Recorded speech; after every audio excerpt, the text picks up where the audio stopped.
నిమిషాంబికాదేవి ఆలయం. పూర్వం ముక్తకుడు అనే ఋషి లోక కళ్యాణార్థం యాగాన్ని తలపెట్టాడు. శివుడి అంశతో జన్మించిన ఆ ఋషి చేస్తున్న యాగాన్ని చెడగొట్టేందుకు రాక్షసులు ప్రయత్నించారు. చివరకు ఆ ఋషి ప్రాణత్యాగానికి సిద్ధమయ్యే క్షణంలో పార్వతీదేవి ప్రత్యక్షమై అసురుల్ని వధించింది. అంతా నిమిషాల్లో జరిగిపోయింది. అప్పుడు ఋషులంతా అప్పటి వరకు ఉన్న కష్టాన్ని నిమిషంలో తీర్చేసిన అమ్మవారిని నిమిషాంబికాదేవిగా స్తుతించారు. కర్ణాటకలో నిమిషాంబిక ఆలయంలో బలిభోజనం ప్రత్యేకం అన్నమాట. నిత్యం కాకులకు ఆహారం పెడతారు. గోపురం నుంచి ఆలయంలో ప్రవేశించినప్పుడు మండప పైకప్పు నుంచి వేలాడుతున్న ఒక భారీ గంట కనిపిస్తుంది. ఇదంతా మనకి కర్ణాటకలో ఉంది.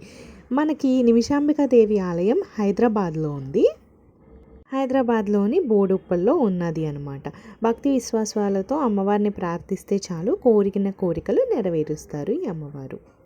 ఈ నిమిషాంబికాదేవి ఆలయంలో ఏంటంటే ముందుగా 16 ప్రదక్షిణలు చేసి అమ్మవారిని దర్శించుకొని మొక్కుకుంటే ఆ కోరిక 21 రోజుల్లో తీరిపోతుందంట. ఆ తర్వాత 108 ప్రదక్షిణలు చేస్తారనమాట. ఇక్కడ అమ్మవారికి నైవేద్యాలు ఇస్తారు. నిమ్మకాయలు నివేదిస్తే ఆనందిస్తారంట అమ్మవారు. కోరిన కోరిక నెరవేరాక చాలామంది గాజులు, వస్త్రాలు, నిమ్మకాయలు, చీర ఇవన్నీ సమర్పిస్తారనమాట. ఈ గుడి నార్మల్గా వీకెండ్స్లో అయితే చాలా అంటే చాలా రష్ ఉంటుంది.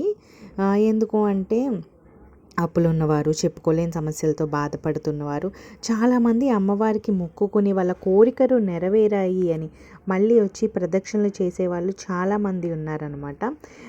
ఆలయం లోపలికి వీడియోస్ అయితే తీయకూడదు అండ్ సాంప్రదాయమైన వస్త్రాలతోనే వెళ్ళాలి. హెయిర్ లీవ్ చేసుకుంటే అలౌ చేయట్లేదు అనమాట.